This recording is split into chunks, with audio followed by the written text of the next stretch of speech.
Hey, shalom, shalom, shalom lakam, which is peace unto you all. Hayawam tawab la atam za akhikam yawam or chagadal Charlotte, which is good day. This is your brother Yawam from the GMS camp in Charlotte. Na chamatam kaya malakat hashemayim kwarab. Repent ye, for the kingdom of heaven is in hand. Call layim la la banawa Yahweh bahasham Yahweh shai bahasham rocha hakodash wa mashana lazakwanim Yahweh.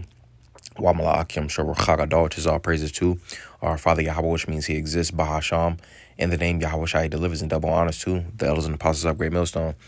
This is an article on CNBC.com, and it says, how high can oil and gas prices go because of the Iran war?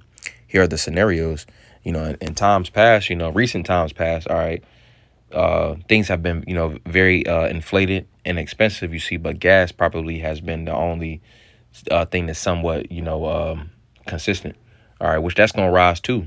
All right, but nevertheless, I'm gonna get a quick precept, you see, because these ultimately go into, what are the plagues of the Lord, you see, but or in addition, what Klaus Schwab, called polycrises. All right, but really ultimately, they go into the plagues of the Lord, and they serve as judgments upon the people, all right, as pursuant to Second Esdras, the 8th chapter and the 50th verse, because these are times filled with misery, evil times. We're in those evil times mentioned in the scriptures. All right, so let's get a quick precept. This is Second Esdras chapter 15. All right, and we'll get verse 10, and it says, let me see, yeah. Behold, my people is led as a flock to the slaughter. I will not suffer them now to dwell in the land of Egypt. All right, and ultimately the Lord is about to, deliver his elect. All right, whereas, in ancient Egypt, all of Israel had been delivered, you see, but ultimately only the elect is going to be delivered in these times. Verse 11, it says, but I will bring them I will bring them with a mighty hand and a stretched out arm, and smite Egypt with plagues as before, and will destroy all the land thereof. All right, reading it again, it says, but I will bring them with a mighty hand and a stretched out arm, and smite Egypt with plagues as before, and will destroy all the land thereof. And ultimately ancient Egypt was smitten with plagues. All right, from the various different plagues mentioned in the book of Exodus, when pretty much we was coming out of Egypt. All right, the Lord is ultimately sending those plagues, what Klaus Schwab had called polycrises. All right, but really it's just the judgments of the Lord. All right, verse 12, it says, Egypt shall mourn, and the foundation of it shall be smitten with the plague, and the punishment that the Most High shall bring upon it. All right, and Egypt is mourning. All right, as pursuant to Isaiah the 19th chapter. All right, in the first verse. All right, it went into, let's get it real fast because I don't want to butcher. This is Isaiah chapter 19 and verse 1, and it says, the burden of Egypt, behold, the Lord rideth upon a swift cloud, and shall come into Egypt, and the idols of Egypt shall be moved at his presence, and the heart of Egypt shall melt in the midst of it. So going into this right here, it says, verse 12, Egypt shall mourn, and the foundation of it shall be smitten with the plague and the punishment that the Most High shall bring upon it. So some of that foundation, a chief part of that foundation goes into what these people confide in. All right, that money, all right, that the convenience, all right, the normalcy in America, Babylon the Great, which is spiritual Egypt. All right, they pretty much have been conditioned to be used to these resources and these different ways of lifestyle that has been pushed in this place. All right, whether that's, all of it goes into idolatry, you see, but it's various different idols in America, Babylon the Great, and that ultimately comprises of that foundation mentioned in verse 12, because a lot of people confide, all right, in that Babylonian money magic, all right, which again, Babylon is synonymous spiritually, with Egypt, all right, because it's here in America, Babylon the Great, that money magic, all right. Some of that foundation goes into so-called Christianity, so-called religion. You can be what you want to be in America, Babylon the Great. Everybody, it's a melting pot. That spirit of community and it being a melting pot. That's some of that foundation. All right, it's been founded on lies. It's been founded on that so-called melting pot and various different other things. But all of these things are ultimately idols, as pursuant to Isaiah the 19th chapter. That's why I said that the idols of Egypt shall be moved at his presence, and the heart of Egypt shall melt in the midst of it. You see, because being that the Lord is ultimately touching this place, all right, removing all those confidements and confidences of these, people, the vain confidences that these people had, ultimately in doing so, that's removing the mindset of the so-called American dream. All right. So going back to that article, it says, how high oil and gas prices rise depends on whether the Iran war disrupts supplies for a prolonged period. they had just they pretty much had blocked off. To my understanding, they blocked off the Strait of Hormuz. All right, so that's going to cause for inflated gas prices. All right, it very well could. It says the last time oil prices broke $100 per barrel was after Russia invaded Ukraine in February 2022. Gas prices hit an all-time high of $5 per gallon nationally by June. It was around like $5. People was taking bikes. It was in North Carolina. It was like I'm gonna say $4 and like 79 cents. And people was losing it then. How much more so now when gas ain't the only thing that's going up? Food. Everybody's going up on those prices, you see, because it's still that the tax thing that the tariffs that Trump essentially instituted. So that's still looming in the background. It says the global oil market is facing a worst case scenario as the U.S. war with Iran engulfs the Middle East with no clear off ramp, increasing the risk of prolonged supply disruption that could slow the global economy. Tanker traffic through the Strait of Hormuz, the world's most important choke point for oil shipments, has come to a standstill as ship owners take precautionary measures.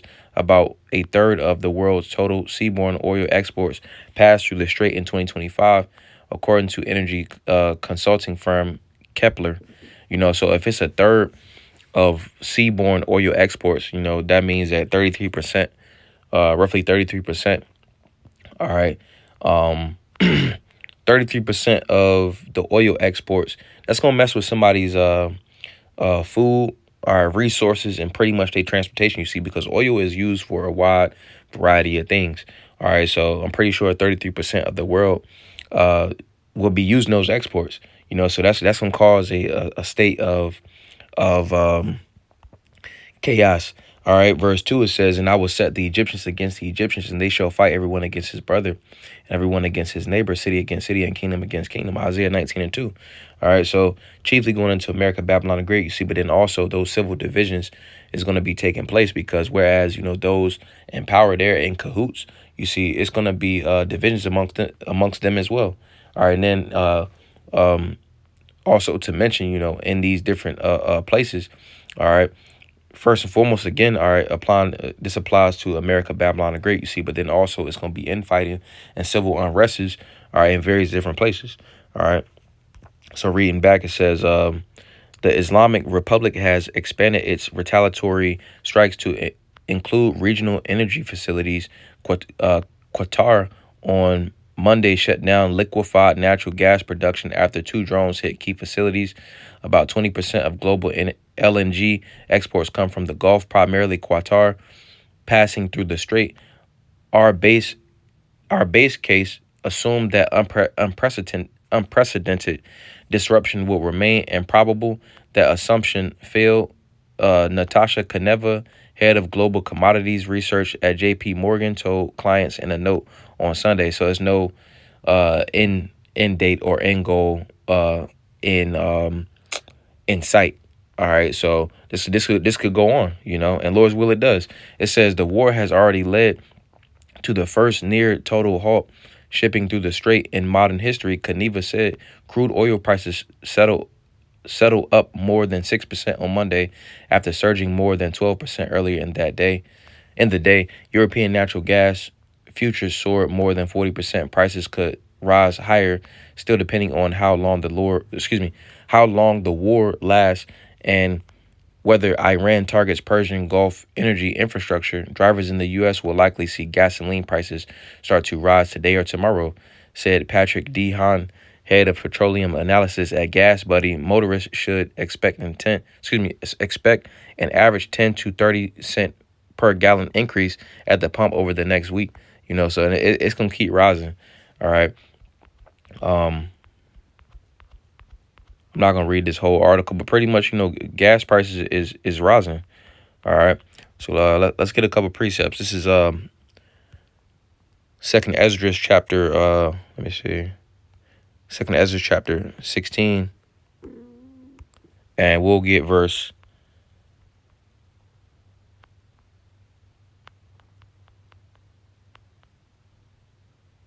We'll start from the top. Second Esdras 16 and verse 1, it says, "Woe be unto thee, Babylon and Asia. Woe be unto thee, Egypt and Syria. Gird up yourselves with cloths of sack and hair. Bewail your children and be sorry, for your destruction is at hand. It says, a sword is upon you, and who may turn it back? A fire is sent among you, and who may quench it? You know, scriptures say, roughly paraphrasing, a fire, the Lord Yahweh Shai is coming, pretty much roughly paraphrasing, is coming to send a fire, and what will it, if it already be kindled, you see, because there's already going to be things going on, all right, and it's not going to be quenched, all right. It says, a sword is sent upon you, and who may turn it back? A fire is sent among you, and who may quench it? Plagues are sent unto you, and what is he that may drive them away? May any man drive away an hungry lion in the wood, or may any one quench the fire in the stubble when it hath begun to burn? May one turn again the arrow that is shot of a strong archer? All right, that answer would be no. It says, the mighty Lord sendeth the plagues, and who is he that can drive them away? A fire shall go forth from his wrath, and who is he that may quench it? He shall cast lightnings, and who shall not fear? He shall thunder, and who shall not be afraid? The Lord shall threaten, and who shall not be utterly beaten to powder at his presence? The earth quaketh in the foundations thereof. The sea ariseth with waves from the deep, and the waves of it are troubled, and the fishes thereof also before the Lord and before the glory of his power. So the foundations is ultimately being smitten. What people at one point was confiding in, what they was used to. All right, the Lord is essentially sending judgments to ultimately rattle what people are ultimately accustomed to. All right, because it's ultimately the Lord that rules in the planet Earth, and the Lord is bringing that back into the remembrance of these people's minds. All right, verse 12 again, it says, the earth quaketh in the foundation thereof. The sea ariseth up with the waves from the deep, and the waves of it are troubled, and the fishes thereof also before the Lord and before the glory of his power. For strong is his right hand that bendeth the bow. His arrows that he shooteth are sharp, and shall not miss when they begin to be shot into the ends of the world. Because ultimately, the ICBM nuclear missiles, that's the Lord's armory. All right, and when they're shot, all right, they're going to hit their intended target as pursuant to the book of Joel. Verse 14, it says, behold, the plagues are sent and shall not return again until they come upon the earth. All right, so the Lord is sending the plagues. All right, the judgments, all right, the prophecies that's written in the scriptures about America, Babylon the Great, they're coming to pass. And as the scriptures go into how, though it tarry, wait for it, because it will surely come, it would not tarry. It may seem, like in the flesh, it's tarrying, you see, but really these things are happening very, very fast. All right, when we look at it in the overall grand scheme of things. So it says, we're at verse 14. It says, behold, the plagues are sent and shall not return again until they come upon the earth. The fire is kindled and it shall not be put out till it consume the foundation of the earth. It says, like as in, and which, ultimately, a form of that fire, it's going to be an actual physical, fires from the ICBM nuclear missiles, and then the chariot zapping everything, you see. But then this word is likened to a fire. All right, and fire consumes, you see. So the foundations of this earth are ultimately being uprooted, you see, because the Lord Yahweh Shai is spreading forth throughout the planet of the earth. All right. So it says the fire is kindled and should not be put out till it consume the foundation of the earth. It says, like as an archer which is shot of a mighty archer returneth not backward, even so the plague should not be sent upon the earth. Even so the plagues that shall be sent upon earth shall not return again. It says, woe is me, who would deliver me in those days? All right, and ultimately, that was the spirit that Ezra was in, and that's ultimately the steed that we're in. We're looking for salvation from the Lord Yahweh Bahasham Yahweh Shai. Ultimately the elect is going to receive, of salvation. So it says, the beginning of sorrows and great mournings, and the beginning of famine and great death, the beginning of wars, and the power shall stand in fear, the beginning of evils. What shall I do when these evils shall come? It says, behold, famine and plague, tribulation and anguish are sent as scourges for a remembrance. So the Lord is ultimately looking for change. All right, but it's not going to be change from 2/3, you see, because it's not written that they're going to change.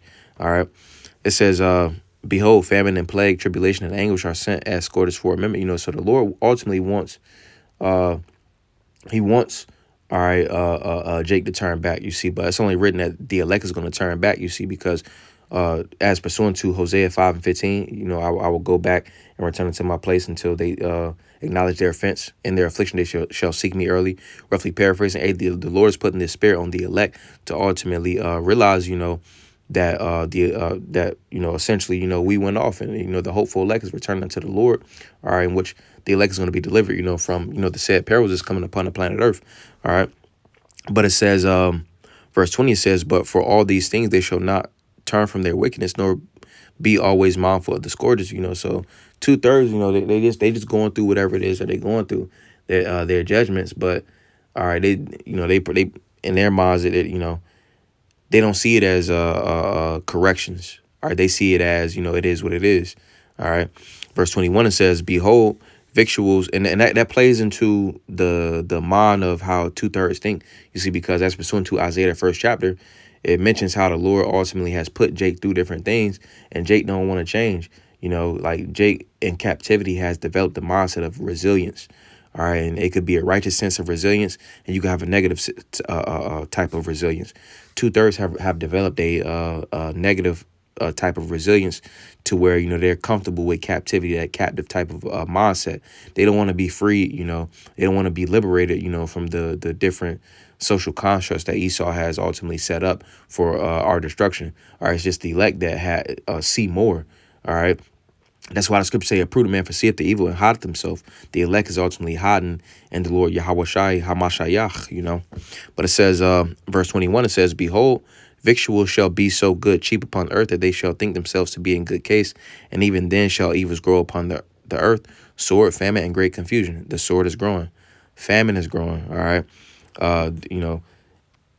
Induced famine, not to mention, or also to mention, all right, back a couple months ago, they had the whole the food stamp jump, the food stamp, like the requirements. All right, it's more requirements, so that's an induced famine in itself. And then also the food that's being made is like it's printed food, so it's not actual food.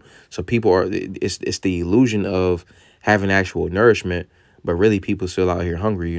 It says in great confusion. Don't nobody know what's going on other than the prophets. But the point that I wanted to get was, ultimately victuals are, they're inflated, you see, but things are going into, the stage to where it's going to be hyper inflated. All right. Reading it again, it says, behold, victuals shall be so good, cheap upon earth, that they shall think themselves to be in good case. Things are expensive right now, but it's going to come to a point where it's going to be super expensive, so, down the line, all right, ultimately, again, things is going to be super inflated, and people are going to look back on the times, we had months ago, and they'll think, well, damn, and retrospection, all right, looking back, they'll be like, damn, that shit was cheap, you see. But really, it goes into the scripture goes into how things are going to be super inflated, because things are about to start to get super inflated, going into hyperinflation. All right. But yeah, I just wanted to go into that, you see, because we are in times to where again the victuals are they're still somewhat affordable, all right, but all right, again, it's going to increase. All right, the sword is increasing, all right, famine is increasing, and then confusion is increasing, you see, because nobody has an answer as to what's going on other than the prophets. All right, so I don't want to zaza about Nayapa. Lord's will, that was a beautiful edification through the spirit. Water on Tazah. Atam Yashawam Tawab. Lord's will, you have a good day. Wa shalom lakam, which is peace unto you all. Hey, shalom, shalom.